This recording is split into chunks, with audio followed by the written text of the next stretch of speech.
Assalamualaikum warahmatullahi ta'ala wabarakatuh. Waalaikumsalam warahmatullahi wabarakatuh. Al-Fatiha ila ruhi Sayyidina wa Habibina wa Syafi'ina Rasulullah Muhammad bin Abdullah sallallahu alaihi wasallam. Summa ila ruhi sahibil mu'allif al-imam al-hafidh an-nawawi al-Fatiha. Bismillahirrahmanirrahim. Ar-Rahman Ar-Rahim Maliki Yawmiddin Iyyaka na'budu wa iyyaka nasta'in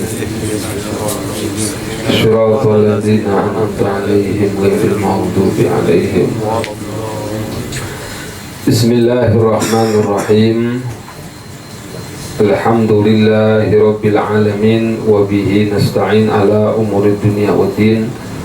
Wa sallallahu ala sayyidina Muhammadin wa ala alihi wa sahbihi ajma'in. Subhanaka la ilma lana illa ma 'allamtana innaka antal alimul hakim. Rabbi shrah li sadri wa yassir li amri wahlul 'uqdatam min lisani yafqahu qawli wa saddid lisani bi jahin nabi wa ali. Qal musannif rahimahullahu ta'ala wa nafa'ana bihi wa bi ulumihi fi dharaini amin. Al-hadisu sadisu wa salasun, hadis yang ke-36. Itu dari kitab Arba'in An-Nawawi, hadis yang ke-36.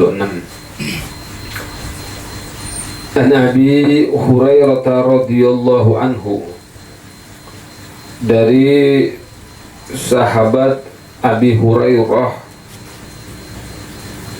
semoga Allah meridhoinya. Sahabat Abu Hurairah di antara sahabat yang dekat sama Nabi Muhammad SAW, dan juga beliau ahlu sufah. Apa ahlu sufah itu? Ini orang-orang yang tinggal di samping rumahnya Rasulullah SAW. Ya kayak pondok, kalau zaman sekarang kayak pondok pesantren lah. Di zaman dulu pondok pesantren udah ada tuh. Itu sahabat Abu Hurairah dan kawan-kawannya.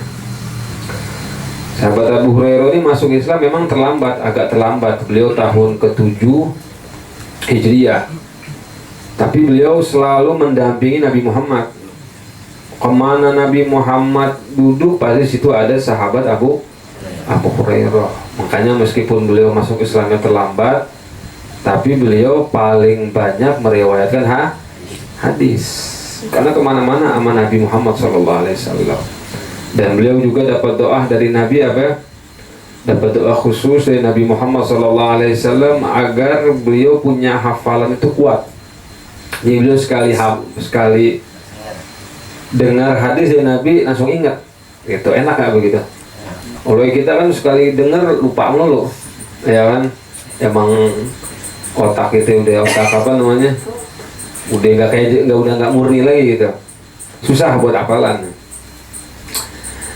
Dari Nabi sallallahu alaihi wasallam, dari Nabi Muhammad sallallahu alaihi wasallam, qala, beliau berkata, yaitu Nabi Muhammad sallallahu alaihi wasallam, beliau bersabda,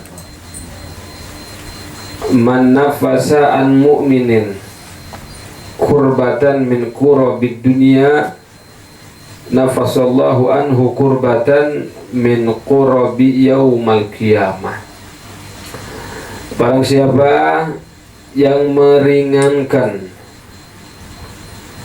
beban seorang mukmin, kesusahan seorang mukmin dari kesusahan yang dia dapatkan di dunia, maka Allah Subhanahu wa ta'ala bakalan meringankan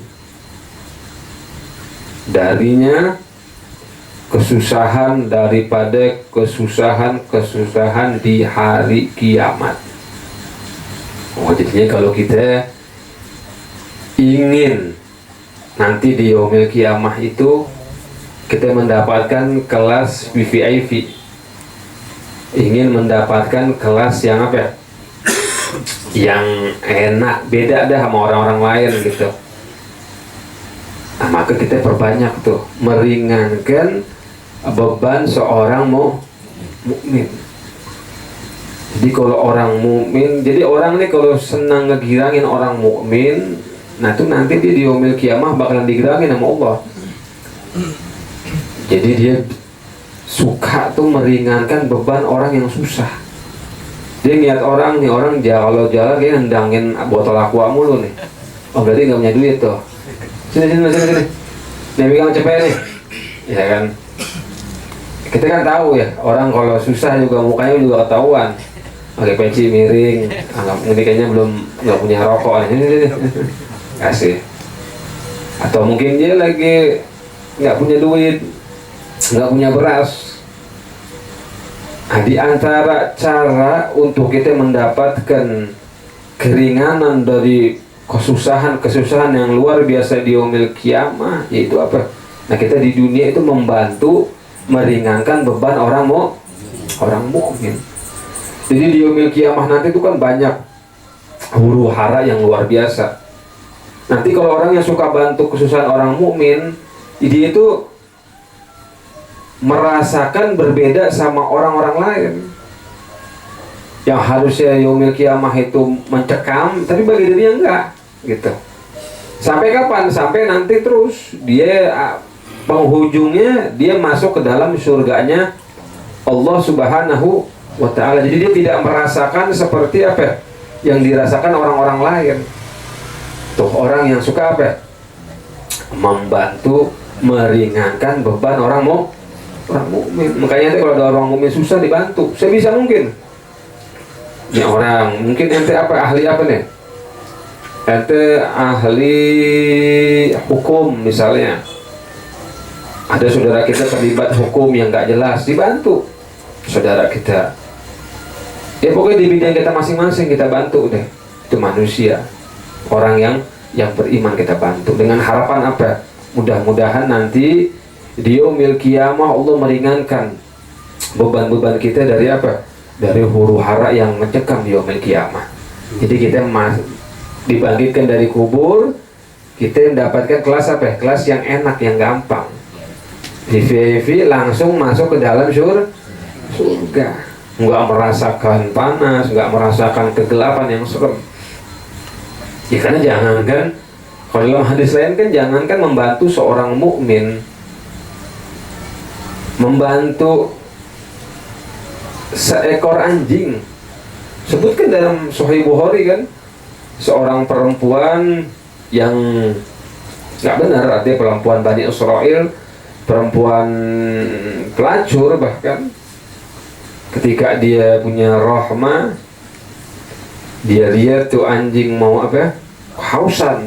Ini bakal mati nih anjing, kehausan.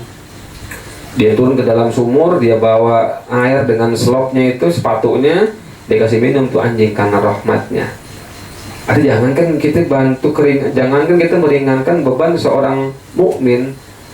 Kalau seekor anjing aja kita bantu dari kesusahan, bisa mendapatkan pahala surga, apalagi kalau orang mukmin. Apalagi kalau apa? Orangnya rajin ibadah. Apalagi kalau dia seorang ustadz, apalagi guru, wah tambah apa? Tambah besar lagi pahala yang kita dapatkan. Jadinya begitu. Jadi kata Nabi, kalau kita ini di dunia suka meringankan beban saudara kita yang mukmin, nanti di yaumil kiamah beban-beban kita bakalan apa? Bakalan diringankan oleh Allah Subhanahu wa ta'ala. Karena kalau beban di dunia katanya nggak ada apa-apanya. Ya meskipun beban dunia juga seram juga ya. Tapi kalau nanti itu kata ulama dibandingkan dengan beban di yaumil akhirat gak ada apa-apanya. Tsunami yang sebesar itu nggak ada apa-apanya. Gempa tuh yang di mana? Sulawesi, atau sekarang yang lagi kebakaran nih di Hawaii, di mana kebakaran serem. Nah itu bahkan kita kira serem ya. Tapi kata ulama itu dibandingkan dengan musibah nanti di yaumil qiyamah itu nggak ada apa-apanya, itu masih apa? Masih kecil kalau dibandingkan nanti huru hara yang serem di yaumil qiyamah. Nah makanya kita bantu sebisa mungkin orang mukmin. Wa man yassara 'ala mu'sirin, dan barang siapa yang mempermudah orang yang sulit, yassarallahu alaihi fid dunya wal akhirah, maka Allah bakalan mudahkan urusannya di dunia dan di akhirat. Jadi udah kita ngegampangin orang aja. Makanya kalau sama orang tuh jangan dipersulit, udah gampangin aja. Kalau kita punya urusan sama orang, kita apa? Bikin enjoy aja, gampangin. Orang ngutang sama kita 10 juta, udah jatuh tempo nih. Aduh, mohon maaf nih Pak, ya kan, duit kepake gini, ya udah nggak apa-apa, kapan mau dibayarnya? Ya sebulan lagi dah, ya udah nggak apa-apa, sebulan lagi. Terus sebulan lagi gitu lagi tuh, nggak apa-apa, ya udah. Emang dia benar lagi posisi lagi apa? Lagi susah. Nah makanya ketika kita mempermudah orang yang sulit, dia punya utang sama kita, udah kita permudah aja. Ya udah, pinjam sama kita, ketika jatuh tempo mau ditagih apa? Dia lagi gak ada duitnya, ya udah permudah, gampangin aja urusan orang mukmin, gampangin dengan harapan apa? Nanti Allah Subhanahu wa Ta'ala bakalan ngegampangin apa? Ngegampangin urusan kita di dunia dan di akhirat. Jadi kalau sama orang gampangin aja udah, jangan dipersulit, gampang aja udah, dipermudah urusan orang, jangan dipersulit. Makanya mana lebih afdol kita sedekah sama ngutangin orang? Hah? Ya, di satu tempat ngutangin orang lebih afdol, di satu tempat juga sedekah lebih afdol. Di satu tempat Nabi menjelaskan sedekah ini pahalanya dilipat gandakan 10. Tapi kalau minjemin orang itu pahalanya bisa 18, dilipat gandakan 18 orang yang minjemin. Makanya Nabi Muhammad pernah bertanya sama malaikat Jibril, kenapa orang yang minjemin utang itu lebih besar pahalanya daripada orang yang sedekah? Padahal kan kalau dari sisi zahir sedekah kan, soalnya duit hilang, benar nggak? Yang ngasih dia. Ngasih kan, kalau sedekah udah kelar. Tapi kalau minjemin kan masih ada harapan, duit balik lagi kan minjemin. Kata malaikat Jibril begini, iya Rasulullah, karena orang kalau minta, orang kalau minta itu masih ada kemungkinan dia itu masih punya duit, minta atau. Tapi orang kalau minjem, itu udah pasti dia tuh benar-benar nggak punya. Orang kalau udah minjem tuh berarti emang benar-benar nggak. Tapi kalau orang minta, ya kan, dibayar dengan hati sedekah, nah itu bisa aja dia masih ada simpenan kan.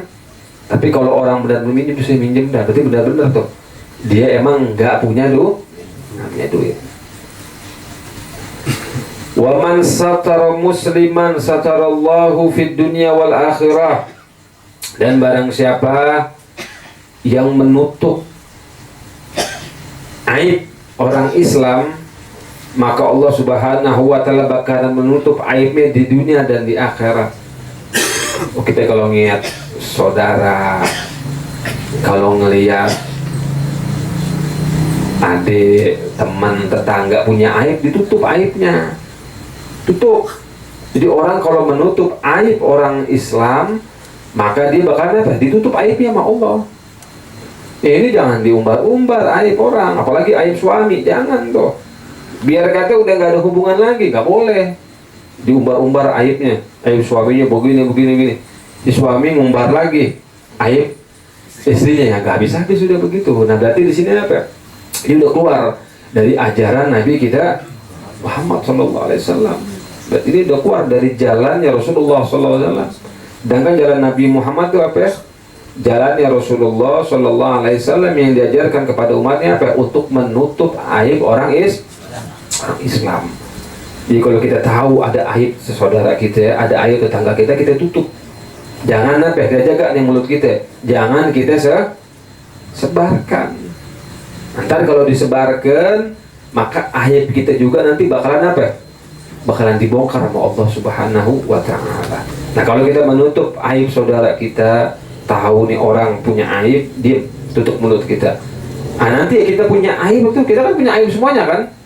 Punya nggak? Kita ini dianggap baik sama orang karena aib kita ditutup sama Allah. Kalau Allah buka aib kita, ya orang nggak bakalan ngeliat kita. Tapi karena rahmatnya Allah, kasih sayangnya Allah, kita punya aib ini apa? Ditutup sama Allah. Makanya orang tuh kagum sama kita. Nah, orang yang menutup aib orang Islam, orang Muslim, maka Allah bakalan tutup aibnya di dunia dan di akhirat. Yang paling penting di akhirat ini nih.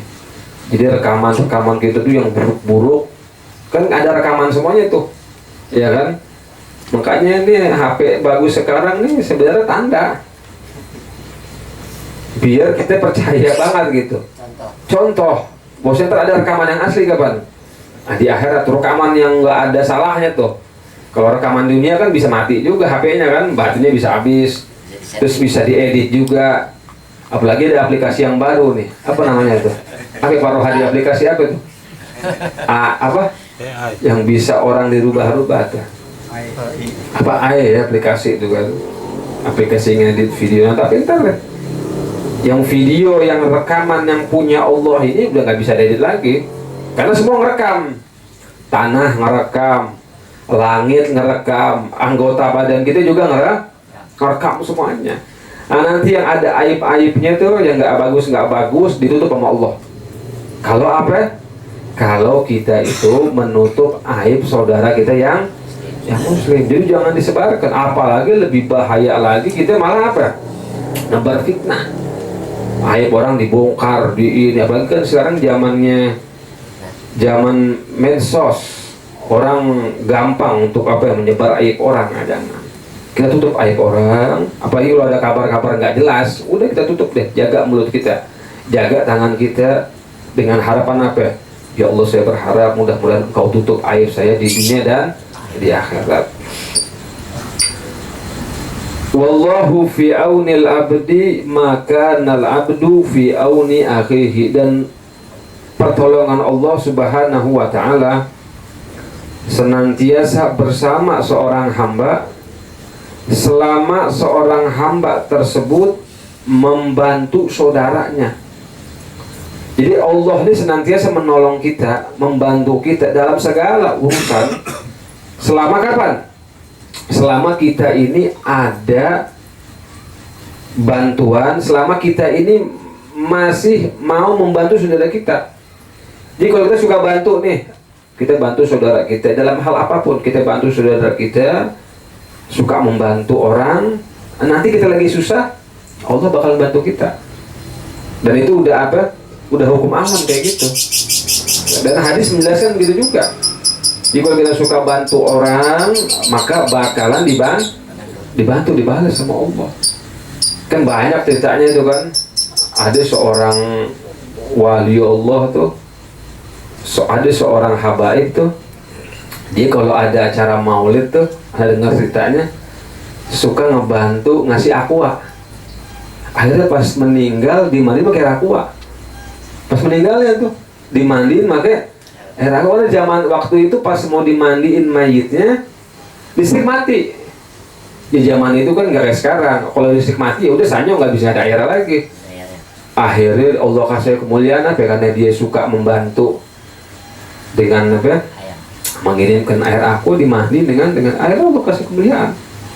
Makanya kalau kita suka membantu, maka Allah juga bakalan membantu kita.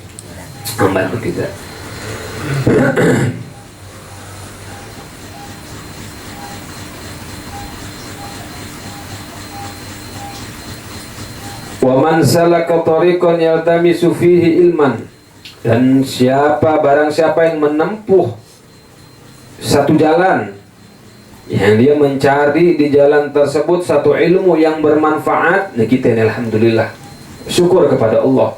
Wa amma bi ni'mati rabbika fahaddis. Adapun nikmat Allah harus apa? Harus kita bersyukur, kita ceritakan. Kita ini alhamdulillah ngumpul di sini belajar ilmu, cari ilmu yang bermanfaat, ingin jadi orang yang benar. Maka barang siapa yang berjalan menempuh untuk mencari ilmu yang bermanfaat, sahalallahu lahu, maka Allah bakalan permudah untuk dia bihi, dengannya, thariqan ilal jannah, jalan menuju surga. Artinya orang tersebut dia mendapatkan hidayah, mendapatkan riayah, pertolongan dari Allah Subhanahu wa taala, sehingga apa? Dia bisa masuk surganya Allah Subhanahu wa taala. Ya karena kita ibadah. Kalau kita nggak ilmu, nggak punya ilmu bermanfaat, nggak ada hasilnya. Itu zikir sehari 10.000 kali, ampe bosan tuh ahli kubur yang ente betawasulin tuh. Saking masuk tuh saking banyaknya gitu. Tapi kalau kita nggak ada ilmunya, kita nggak paham ilmu halal dan haram, ya apa namanya? Ya nggak ada nilainya. Makanya pentingnya ilmu yang bermanfaat. Makanya kemarin Anda jelasin tuh di majlis mana tuh. Di ilmu yang bermanfaat itu apa? Ilmu yang bermanfaat itu ilmu yang bisa apa? Menjelaskan kesalahan-kesalahan kita, dan juga yang bisa menyetir kita, membimbing kita menuju kebaikan. Tuh ilmu bermanfaat kayak gitu. Jadi kita cari ilmu yang bermanfaat, yang bisa menjelaskan kepada kita kesalahan-kesalahan kita. Oh ini salah nih, oh ini benar nih. Makanya kan ilmu apa ya? Majlis yang berkah itu yang dibahas di situ halal dan haram. Ini salah, ini benar, ini halal, ini harus. Supaya apa? Kita jadi datang, kita tahu, oh iya gue salah ya. Oh gue sholat begini salah nih. Oh gue takbiratul ihramnya salah nih. Oh rukun sholatnya salah nih. Nah kita datang tanya sama guru, maka kita benar. Nah itu ilmu yang bermanfaat. Jadi ibadah biar kata sedikit, kalau ada ilmunya ada hasilnya. Tapi kalau ibadah yang banyak nggak ada ilmunya, nggak ada hasilnya, dan bahkan ditakutkan dia jadi apa? Tersesat, sombong, tersesat, ujub, banyak. Itu zaman Sayyidina Syekh Abdul Qadir Al-Jailani, pernah beliau didatangin sama iblis lagi ibadah. Sayyidina Syekh Abdul Qadir Al-Jailani beliau lagi ibadah, malam-malam tiba-tiba ada apa? Ada cahaya datang nih, terang. Kalau ente lihat begitu, wah, pertama takut, kedua ada kemungkinan nanti ngaku jadi nabi ntar. Dikira malaikat Jibril kan, cahaya datang terang. Akhirnya di cahaya ngomong, wahai Sayyidina Syekh Abdul Qadir Al-Jailani, katanya, engkau ini udah hebat, udah ibadahmu, udah sempurna katanya. Udah apa? Udah nyundul langit, udah sempurna ibadahmu. Udah, sekarang kau udah nggak usah ibadah lagi katanya. Akhirnya kata Syekh Abdul Qadir Jailani, karena beliau punya ilmu, Syekh Abdul Qadir ini ibadah dan beliau juga punya ilmu yang luas. Kalau kita begitu, wah udah besok nggak ibadah lagi, udah eling aja udah, ya kan? Ibadahnya cukup apa? Cukup ingat Allah aja udah, ingat aja udah, ya kan? Syekh Abdul Qadir Jailani beliau punya ilmu, orang yang masya Allah ahli ilmu. Syekh Abdul Qadir Jailani, dia beliau tahu ya Nabi Muhammad aja yang udah diampuni dosanya yang akan datang dan yang lalu masih sholat, masih beribadah, masih ikut perang juga. Dan bahkan dalam riwayat tuh ibadahnya beliau sholat malamnya sampai bengkak. Yang ibadahnya apa? Yang dosanya udah apa? Udah nggak ada dosanya udah. Nabi kita Muhammad SAW, apalagi aku, masa udah nggak wajib sholat, ya kan? Begitu kan ya? Masa nggak wajib puasa? Berarti ini siapa? Berarti lu bukannya Jibril nih. Disambit sama Syekh Abdul Qadir apa? Beliau ngambil sendalnya tuh, disambit, ikhsya ya lain katanya. Pergi lu, kalau bahasa kita gitu, pergi lu, didemit, disambit, kabur. Akhirnya ngomong tuh setan, iblis, ya Syekh Abdul Qadir Jailani, sebelum aku datang ke engkau, aku sudah bikin sesat 3.000 ahli ibadah. 3.000 ahli ibadah udah bikin sesat tuh, dengan tipuan tadi itu. Tapi kok engkau bisa selamat? Apa? Kata Rasulullah, engkau bisa selamat? Ya aku tahu, kata saya dulu Jailani. Pas engkau ngomong aku udah nggak kena taklif lagi, udah nggak wajib sholat lagi, Maka aku tahu tuh engkau setan katanya, maka engkau tuh iblis katanya.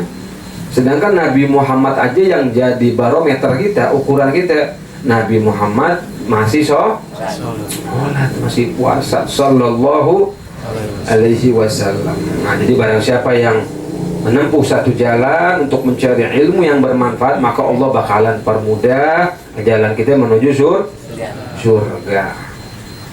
Belum lagi fadilah-fadilah yang lain. Jadi kita datang ke majelis ilmu dari rumah, kita membawa dosa, datang ke sini, dosa kita hilang. Ini hadis yang menyebutkan, bukannya anak yang apa? Yang ngomong, hadis sebutkan itu. Jadi orang datang ke majelis membawa dosa, nyampe majelis dosanya apa? Dihapus oleh Allah Subhanahu wa taala. Terus lagi rezeki juga lancar. Amin. Orang yang datang majelis ilmu, yang belajar ke majelis ilmu, rezekinya dipermudah. Innallaha takaffala li talibil ilmi birizqih, itu kata Nabi Muhammad. Sesungguhnya Allah Subhanahu wa taala menjamin orang yang menuntut ilmu dalam urusan rezekinya. Kata Imam Haddad, semua orang udah jamin rezekinya sama Allah, tapi untuk yang nuntut ilmu dia dapat rezeki yang khusus. Apa rezeki khusus? Dikasih kemudahan dalam urusan rezekinya. Nah sekarang pertanyaannya, Bib, saya udah ngaji kok masih miskin aja, Bib? Ya udah ngaji aja terus, ya kan? Jangan pikirin, ngaji aja terus. Karena tujuan kita ngaji untuk mengharapkan ridhonya Allah Subhanahu wa ta'ala, dan mudah-mudahan nanti kita punya rezeki digampangkan oleh Allah Subhanahu wa ta'ala. Wa majtama'a qaumun fi baitin min buyutillah, dan tidaklah suatu kelompok, suatu komunitas berkumpul di satu rumah dari rumahnya Allah, di masjid atau dimanapun, di majlis, di aula, yatluna kitab Allah, mereka membaca Al-Quran. Nah, makanya penting tuh belajar Al-Quran lagi tuh. Kalau sama makanya bikin tuh pengajian apa? Tadarus Al-Quran, bagus tuh. Bikin berapa orang tadarus, lu baca satu-satu. Kalau zaman dulu kita satu ain ya. Kalau satu juz kelamaan kan, takut keburu mabok duluan nanti. Satu ain tuh. Baca Al-Quran satu-satu. Ini baca dengerin kita. Yatluna kitab Allah, mereka membaca Al-Quran, kumpul satu komunitas, satu kelompok membaca Al-Quran. Wa yatadarasunahu bainahum, dan mereka saling memudarasah, saling mempelajarinya, saling membaca, saling menyimak Al-Quran tersebut. Jadi besar nih orang yang baca Al-Quran tuh, lingkaran tuh, apa namanya? Daras ya. Tadarus tuh besar pahalanya. Illa nazalat alaihimus sakinah, melainkan turun di atas mereka itu ketenangan, mereka mendapatkan kenyamanan di hatinya. Cobain aja, kita ngaji Al-Quran tuh bakalan tenang untuk hati. Wa ghasyiyatuhumur rahmah, dan mereka bakalan diliputi dengan rahmatnya Allah Subhanahu wa ta'ala. Rahmatnya Allah turun di situ. Ketika rahmatnya Allah turun di situ, maka doa-doa kita lebih harap dikabul oleh Allah Subhanahu wa ta'ala. Wa hafadhumul malaikah, dan juga malaikat-malaikat bakalan mengelilingi mereka, malaikat rahmat. Ya kalau malaikat rahmat udah datang, udah pasti berkah tempat tersebut. Malaikat rahmat tuh datang tempat tersebut jadi berkah. Majelis baca Al-Quran, di rumah baca Al-Quran tuh malaikat tuh turun berkah di tempat tersebut. Makanya kebalikannya, kalau rumah, kapan malaikat rahmat ini kabur dari rumah? Nah penting nih, kalau di rumah kita ada patung. Makanya kalau ente dapat souvenir tuh yang kayak patung, hindarin dah. Atau pokoknya patung dah, yang dia berbayang. Tahu kan berbayang? Apa sih namanya? Enggak, ada bayangannya, patung lah, ada bayangannya tuh. Nah itu dikeluarin dari rumah tuh. Kenapa? Karena malaikat rahmat nggak masuk. Jadi kalau ada patung-patung tuh malaikat rahmat nggak masuk. Ya, kalau malaikat rahmat nggak masuk, nanti siapa yang masuk? Setan. Malaikat rahmat nggak masuk, setan nanti yang bakal masuk. Terus juga maaf, kalau di rumah ada anjing, tuh orang melihara anjing tuh, Lagi nggak ada urusan apa-apa, ngapain miara anjing ya kan? Mendingan miara kambing, orang Islam. Miara ayam kayak, ini orang Islam miara anjing mau ngapain? Anjing loh. Malaikat rahmat nggak turun, nggak masuk. Nah malaikat rahmat nggak masuk rumah tersebut, maka bakalan apa ya? Setan jin bakalan masuk. Makanya wajar kalau rumah tersebut kesurupan melulu. Ya orang ada apa ya? Orang ada ada patung di situ. Ya orang kesurupan melulu. Ya patung setan itu kan demen setan di situ. Ketika ada patung, malaikat rahmat kabur. Malaikat rahmat ya. Bukan malaikat Israel, bukan.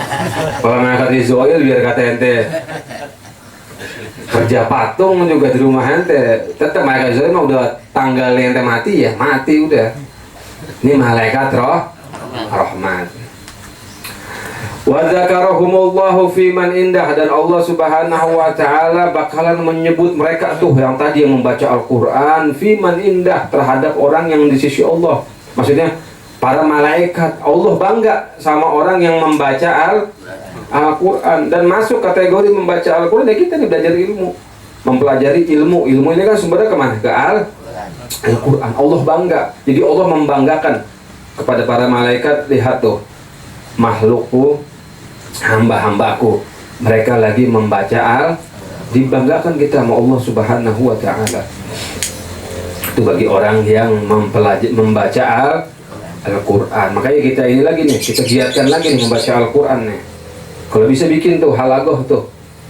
Kalau kita ada ya malam Sabtu tuh baca tuh di Bantar Gebang, cuman kejauhan sih kalau nanti pada jauh tempatnya pokoknya.